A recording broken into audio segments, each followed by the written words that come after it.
We're here at Patridge High School in Luton to see Scary Guy and find out more about his association with Bedfordshire Police. So why are the police force here today? Okay, within the next couple of months, Bedfordshire Police are going to be implementing a scheme called the Safer Schools Partnership.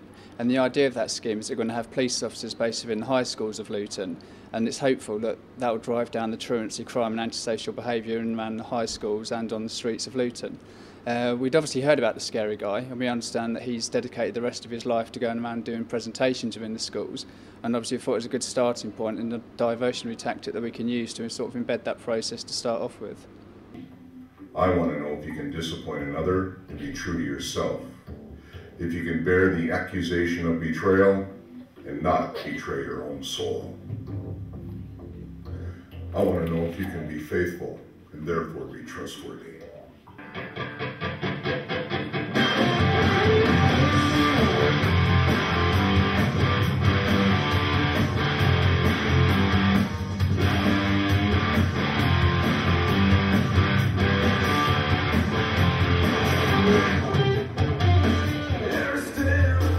No one is safe on the planet until all the hate is gone. Here's the hard part. You ready? You don't eliminate hate with hate. So, Scary Guy, how would you describe your approach to anti-bullying? My approach? Well, that's a good question. Firstly, let me mention this to you and your audience. I don't anti-bully. It's very critical terminology to use. We don't anti-anything. Now, the buzzword out there, of course, is anti-bully, because that's what people think they got to do. No, we don't label anyone a bully. We don't label anyone a victim. We do identify the processes as learned behavior. So we're not going to come into an environment and we're not going to split the groups up and say, oh, here's the bad guys and here's the good guys. We're going to anti-bully this, and we're going to figure out. It's a kind of a buzzy term, and it's used in media all over the world. So what we're going to do is we're going to bring everybody to the same level of awareness as to how we all participate in the flow of words and actions as energy, and help them understand that they have the power to choose who they're going to be in the moment, which changes the energy flow in the environment. So you could, in a sense, say that gets rid of it, but we're not going to come in and anti-anybody. We're going to love them all. Why is your kneecap touching his knee?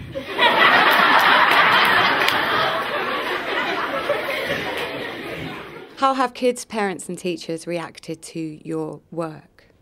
Well, the kids are really easy for me to predict what's going to happen because I've been on the road for 12 years. The kids pretty much go through a shift. I mean, when I walk in the room, it's like, and then all of a sudden it's like, cool, and oh, he's not going to hurt me. And now they start to listen to the message and they start to figure it out. So kids are really, really in tune with the idea that they can make a difference, and not only in their lives, but other people's lives. When you get into the parents' world or the adult world, whether it's parents or teachers or anyone else, it starts to shift and change again. I like to say this out loud. My best audience of all time is 5-year-olds.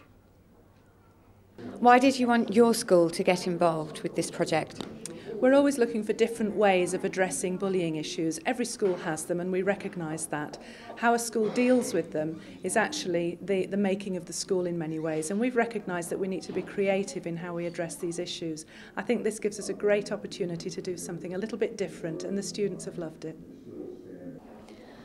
Okay, so what did you think of Scary Guy? He was scary, and he jumped you when he was staring at you. At first he was scary, and then when you got to know him, he was quite funny. What did you think you learnt today? Don't call people names, because they might get scared and do stuff. And it's nicer to talk to them and give them hugs instead of name calling and making them feel bad about themselves. Why is it important to work with the local police force? Well, in this event, in this situation that we're currently involved in, we were invited into the community, and particularly Luton right now, by an initiative put together by the Bedfordshire Police Department, which I think is absolutely critical because you've got a law enforcement agency that is stepping up to the plate, and they're seeing the value of working with children and helping them shift their behaviors and their patterns. That has a multiple effect in the community and not only in schools. So if you get kids and you empower kids, that lowers the crime rate on the streets, it changes the flow of the energy on the street, and that helps them do their jobs differently.